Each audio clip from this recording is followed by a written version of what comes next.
Hello crafty friends, welcome to another card making video. So I've got here a piece of linen textured white cardstock that's 10.5 by 10.5 centimetres, and I want to divide this up into 25 squares. So that makes them about 2 centimetres wide, 2 centimetres high, and a little bit of a border around the outside. So I'm going to draw those in lightly with pencil.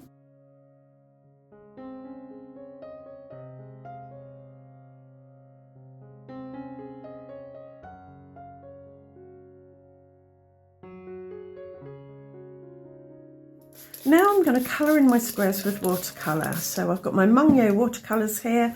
I've spritzed them with water to activate them.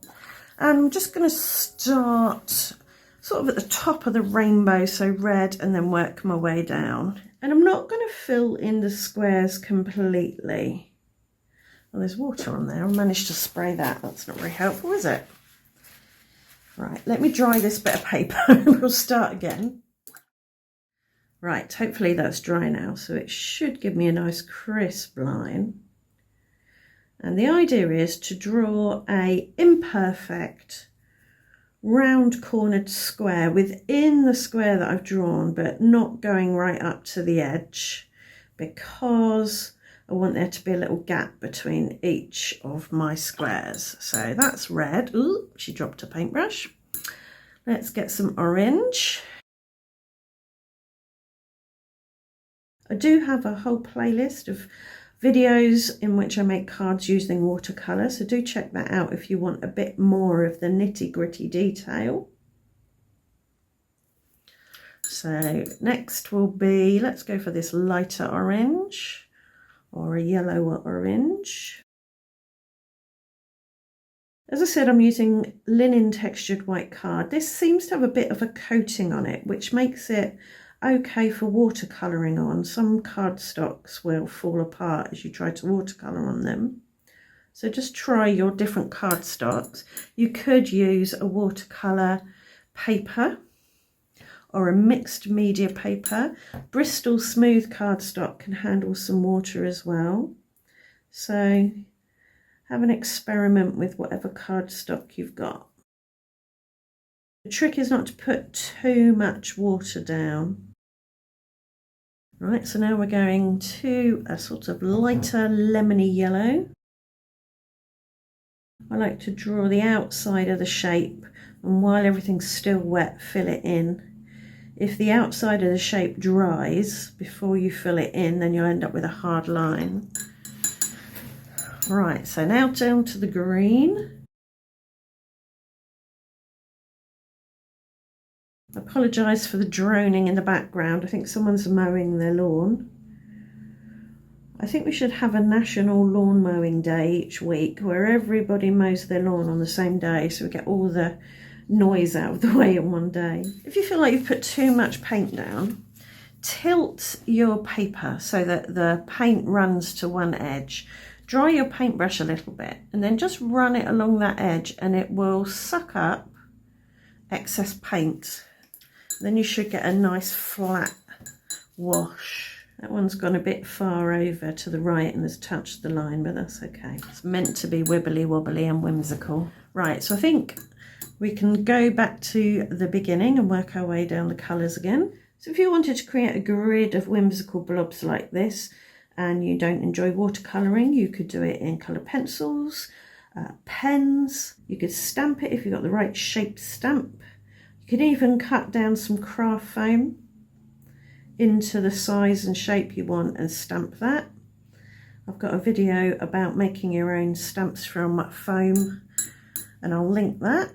I think I've got my blues out of order, but it doesn't really matter, no one's going to notice. Right, that's that done. I'm going to give it a really good dry with my hairdryer now. Now we can gently erase the pencil lines. You want to make sure your paper is good and dry before you do this, so that you don't smudge the paint and you don't pill the paper. Now, I want to put some letters on my squares.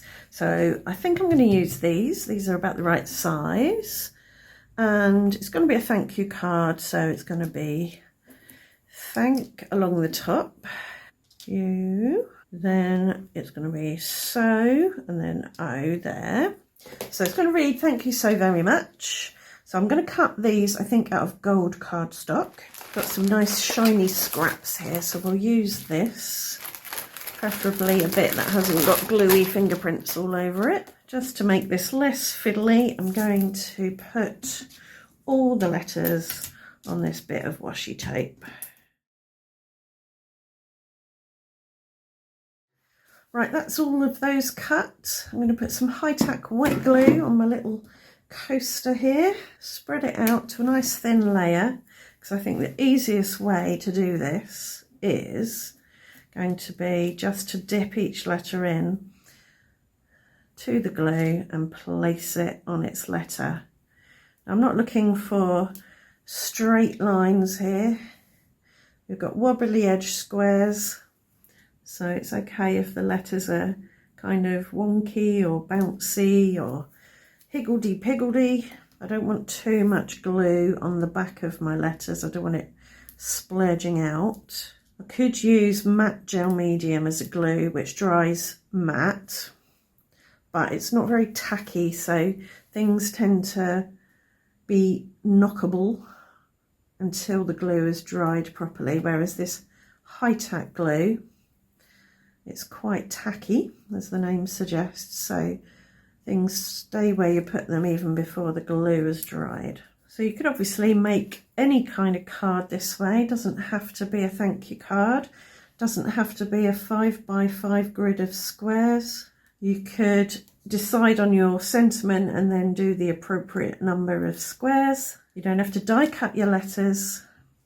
You could stamp them, handwrite them. You could do die cut inlay, so die cut the letters out of the squares themselves and then insert or inlay more die cut letters if you want a flat one layer look.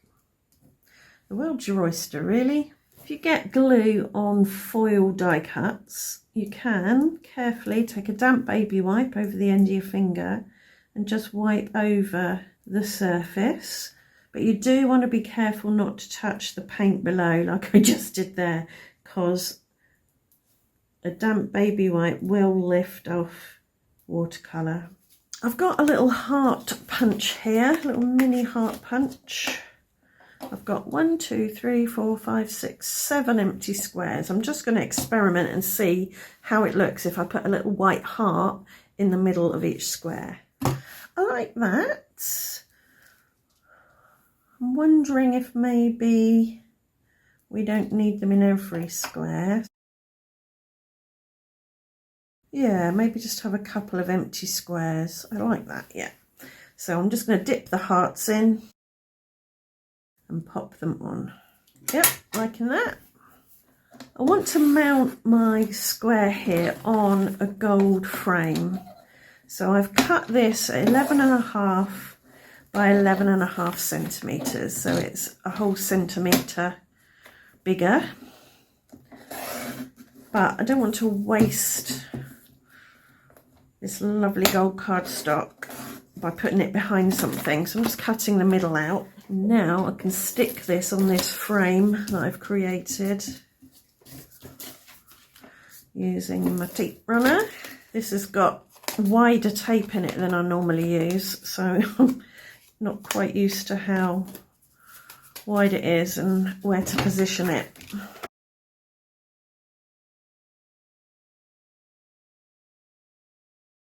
I will put some card in that hole just so it's level. It doesn't dip down in the middle when I put it on my card front. So I've got an A4 piece of a linen textured white card here. Just folding it in half to make a card. So my final card is going to be just under 6 by 6 inches. So it'll fit in a 6 by 6 inch card envelope, which I think I've got somewhere. And this will fit very nicely there. Right, there you go. Very happy with that. I love the colours, I love the shimmer and shine, I love the whimsical feel. I like the little hearts, I'm glad I put those on. I hope you've enjoyed today's video. I hope you've gleaned a couple of ideas. If you have, do let me know in the comments and leave a thumbs up. And if you'd like to see more videos from me, subscribe and ring the notification bell. And I will see you back here in a couple of days for another video. Thanks for watching. Bye for now.